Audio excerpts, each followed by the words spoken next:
Cinema ലോകത്തെ ഞെട്ടിച്ചുകൊണ്ടുള്ള ഒരു വാർത്തയാണ് ഇന്ന് പുറത്തു വന്നിരിക്കുന്നത്. സിനിമാ ചിത്രീകരണത്തിനിടയിലുണ്ടായ അപകടത്തിൽ പ്രശസ്ത സ്റ്റണ്ട് മാസ്റ്റർ രാജു മരണപ്പെട്ടു. രഞ്ജിത്തിന്റെ സംവിധാനത്തിൽ ആര്യസ് നായകനായി എത്തുന്ന സിനിമയുടെ സെറ്റിൽ വെച്ചായിരുന്നു സംഭവം നടന്നത്. കാർ സ്റ്റണ്ട് ചിത്രീകരണത്തിനിടയിലാണ് അപകടം സംഭവിച്ചത്.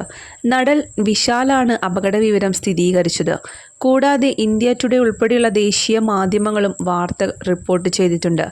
വർഷങ്ങളായി നിരവധി പ്രൊജക്റ്റുകളിൽ രാജുവിനൊപ്പം സഹകരിച്ചിട്ടുള്ള വിശാൽ സോഷ്യൽ മീഡിയയിൽ വൈകാരികമായ കുറിപ്പ് പങ്കുവച്ചാണ് ഇക്കാര്യം നടൻ എല്ലാവരെയും അറിയിച്ചിരിക്കുന്നത്. 2021 പുറത്തിറങ്ങിയ സർപ്പാട്ട പരമ്പരയുടെ 2ാം ഭാഗത്തിൻ്റെ ഷൂട്ടിനിടയിലാണ് രാജുവിന് അപകടം സംഭവിച്ചത് എന്നാണ് വിവരം.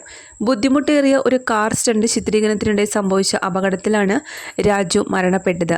വിശാലിന് പുറമെ തമിഴ് സിനിമയിലെ നിരവധി നടന്മാർ ആദരാഞ്ജലികൾ അറിയിച്ച് പോസ്റ്റുകൾ പങ്കുവയ്ക്കുന്നുണ്ട്. സ്റ്റണ്ട് കൊറിയോഗ്രാഫർ സിൽവ അദ്ദേഹത്തിൻ്റെ വിയോഗത്തിൽ അനുശോചനം അറിയിച്ചിട്ടുണ്ട്. അതേസമയം സിനിമയിലെ നടനോ സംവിധായകനോ ഇക്കാര്യത്തിൽ ഒന്നും തന്നെ പ്രതികരിച്ചിട്ടുമുണ്ടായിരുന്നു. തമിഴ്നാട്ടിൽ സ്റ്റണ്ട്മാൻ രാജു എന്ന മോഹൻരാജിന്റെ മരണത്തിൽ സംവിധായകൻ രഞ്ജിത്തിനെതിരെ കേസെടുത്തിരിക്കുകയാണ്. സഹനിർമ്മാതാക്കളടക്കം ആകെ 5 പേർക്കെതിരെയാണ് കേസെടുത്തത്. കാർ സ്റ്റണ്ട് ചിത്രീകരണത്തിനിടയിലാണ് അപകടം സംഭവിച്ചത്. ഇന്നലെയായിരുന്നു അപകടമുണ്ടായത്. ആര്യ നായകനായുള്ള സിനിമയുടെ ചിത്രീകരണത്തിനിടയിലാണ് സംഭവം. കാർ ചേസ് ഷൂട്ട് ചെയ്യുന്നതിനിടെ നിയന്ത്രണം വിട്ട് SUV മറിയുകയായിരുന്നു. റാമ്പിൽ കയറി ചാടുന്ന സീൻ ചിത്രീകരിക്കുന്നതിനിടയിലായിരുന്നു അപകടം സംഭവിച്ചത്. റാമ്പിൽ കയറുന്നതിന് മുൻപ് നിയന്ത്രണം വിട്ട് കാർ കീഴ്മേൽ മറിയുകയായിരുന്നു. ഉടൻ തന്നെ രാജുവിനെ ആശുപത്രിയിൽ എത്തിച്ചെങ്കിലും ജീവൻ രക്ഷിക്കാൻ സാധിച്ചില്ല. വർഷങ്ങളായി നിരവധി പ്രൊജക്റ്റുകളിൽ രാജുവിനോടൊപ്പം സഹകരിച്ചിട്ടുള്ള വിശാൽ സോഷ്യൽ മീഡിയയിൽ വൈകാരികമായ കുറിപ്പ് പങ്കുവച്ചാണ് ഇക്കാര്യം അറിയിച്ചത്.